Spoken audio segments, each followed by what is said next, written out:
Magandang gabi, Ryan. May initial findings na ba ang DENR kung anong mga paglabag ang nakita nila dyan sa resort?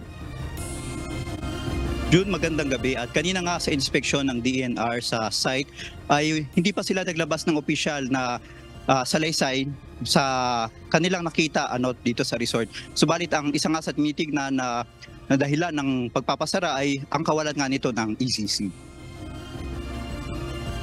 Ininspeksyon ngayong araw ng mga tauhan ng DENR ang resort na nag-viral sa social media na nasa gitna ng Chocolate Hills sa Bohol.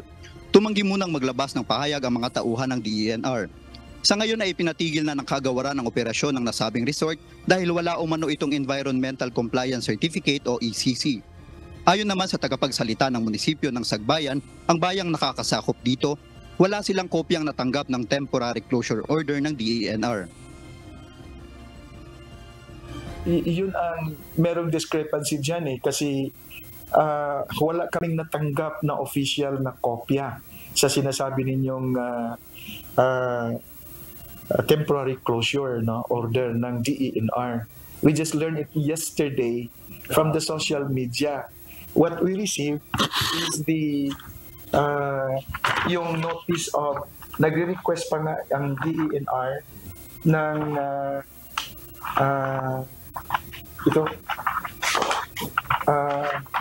request for assistance for the implementation of notice of violation to Captain's Peak Resort. March 13 lang po, kahapon lang namin natanggap ito. Dagdag pa nito dahil dito ay nag-issue na rin ang opisina nila ng revocation of business permit.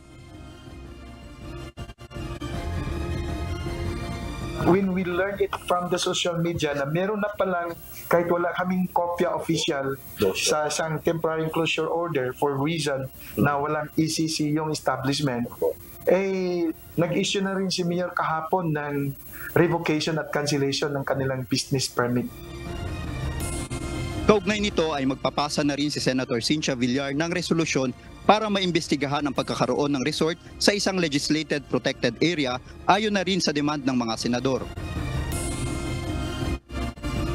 Kasi yun ang demand ng mga senator to investigate. They want to understand. Kasi yung Chocolate Hill was declared as a legislated protected area.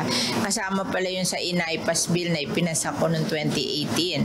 So, pag meron kang ganong legislated protected areas, meron ng Protected Area Management Board composed of NGO, of local officials, DNR, at saka other related agencies.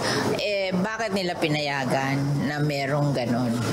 So, yun ang question. We just want to understand how it came about na hindi napigil ng Protected Area Management Board. We'll submit the resolution sa Monday, and then pag nasubmit na yon, then we can have the hearing. Break na kami by Wednesday, pero we can have the hearing during break.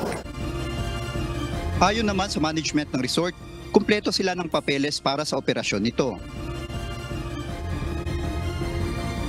2018 po, nag-sit-in po kami ng mga proposal projects namin sa PAMBI. After that, it was already approved by the PAMBI.